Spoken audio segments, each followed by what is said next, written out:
ఓం సాయిరామ్. ఏ పుట్టలో ఏ పాముందో ఎవరికి తెలుసు?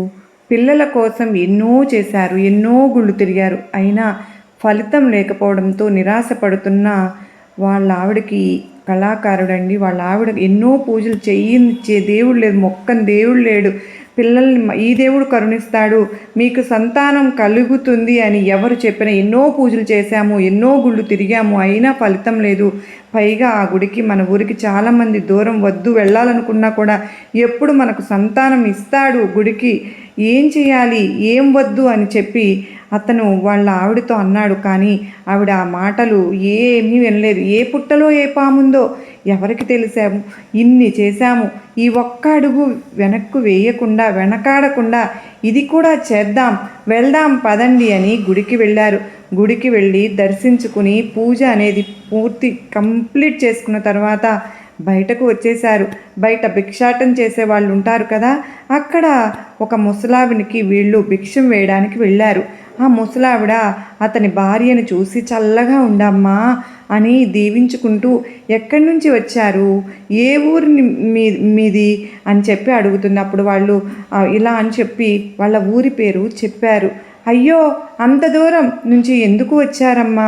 పైగా కడుపుతో కూడా ఉన్నావు, నువ్వు ఇలా దూర ప్రయాణాలు చేయకు ఎప్పుడు కూడా అని చెప్పి ఆ ముసలావిడ చెప్పింది వీళ్ళకు. ఆ మాట విని వీళ్ళు బాధతో, అయ్యో అట్లాంటిది ఏమీ లేదమ్మా, మా పెళ్ళై చాలా సంవత్సరాలు అయింది కానీ మాకు సంతానం కలగలేదు అనే మేము ఇంత దూరం వచ్చాము, కనీసం ఈ దేవుడైనా మమ్మల్ని కరుణిస్తాడేమో అని చెప్పి అతను ఆవిడతో వాళ్ళ భార్య కూడా చెప్తారన్నమాట. ఆ మాట ముసలావిడ విని, ఎందుకమ్మా అబద్ధం చెప్తున్నావు? నువ్వు కడుపుతో ఉన్నావని నిన్ను చూస్తుంటేనే తెలుస్తుంది. ఇప్పుడు నాకు 90 సంవత్సరాలమ్మా, ఇన్ని సంవత్సరాలలో నేను చూడనివి ఏవీ లేవు, నా ఎక్స్పీరియన్స్ అబద్ధం అవ్వదు అని చెప్పి ఆవిడ భాషలో ఆవిడ చెప్పిందన్నమాట. ఇంకా అంటే అప్పుడు ఆవిడ చెప్పిన లాంగ్వేజ్ మాట్లాడడానికి నాకు రాదు కదా, ఆ మాట కూడా విని అది అబద్ధమా నిజమా అని తెలియని కన్ఫ్యూజన్లో పడిపోయారు వీళ్ళిద్దరూ. కానీ అంతకు మించి హ్యాపీగా ఉన్నారు. ఎందుకంటే అది నిజమైతే వాళ్ళకు అంతకు మించిన హ్యాపీనెస్ ఇంకేముంటుంది, ఉండదు కదా.